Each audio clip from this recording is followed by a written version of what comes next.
ბათუმში გუშინ მომხდარი ავტომობილის დაწვის ფაქტი შინაგან საქმეთა სამინისტროს განცხადებით გახსნილია.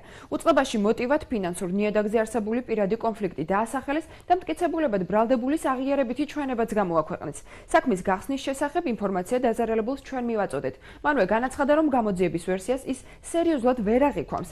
დღეს ასევე გავარკვიეთ, რომ მანქანის დაწვაში ბრალდებული ერთხელ ნასამართლები პირია და წარსულში კოალიცია ქართული ოცნების და სახალხო კრების აქტივისტი იყო. მოქალაქე დავით მანჯავიძის ავტომობილის დაწვის ფაქტი შინაგან საქმეთა სამინისტრომ გახსნილად გამოაცხადა. უწყების პრეს-ცენტრის მიერ გავრცელებული ინფორმაციის თანახმად ხელკვალზე ჩატარებული სამძებრო ღონისძიებების შედეგად 1999 წელს დაბადებული პირი ბათუმში დააკავეს. ბრალდებული შინაგან საქმეთა სამინისტროს მიერ გავრცელებულ ვიდეო აღიარებაში აცხადებს, რომ დავით მანჯავიძე მის ბინაში რამდენიმე თვის განმავლობაში ქირით ცხოვრობდა, თუმცა ფულს არ იხდიდა, რის გამოც ავტომობილის დაწვა გადაწყვიტა.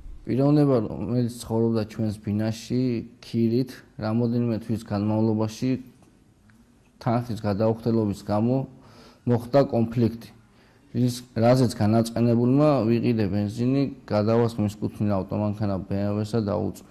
გამოძიების ვერსიას არ ეთანხმება დაზარალებული და აცხადებს, რომ მას წარსულში ბრალდებულთან უთანხმოება არ ჰქონია. დავით მანჯავიძის თქმით, აღნიშნულ ბინაში მასთან ერთად ქალბატონი ცხოვრობდა, რომელიც ქირის თანხას ყოველთვიურად იხდიდა. დავით მანჯავიძე მომხდარში პოლიტიკურ მოტივებს ხედავს, ამბობს, რომ იგი ნაციონალური მოძრაობის წევრის გივით არგამაძის ახლო მეგობარია.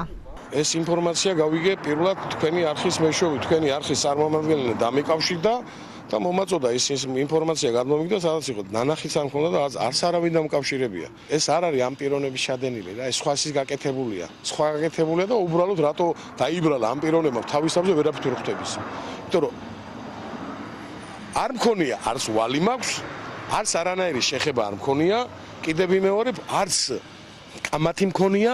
პოლიტიკურ ნიშნით დაპირისპირებას გამორიცხავს ბრალდებულის ადვოკატი დალიჭანიძე. მისი თქმით, ბრალდებული კოალიცია ქართული ოცნების აქტივისტი იყო, თუმცა დაზარალებულს და ბრალდებულს ერთმანეთის პოლიტიკური საქმიანობის შესახებ ინფორმაცია არ ჰქონდათ.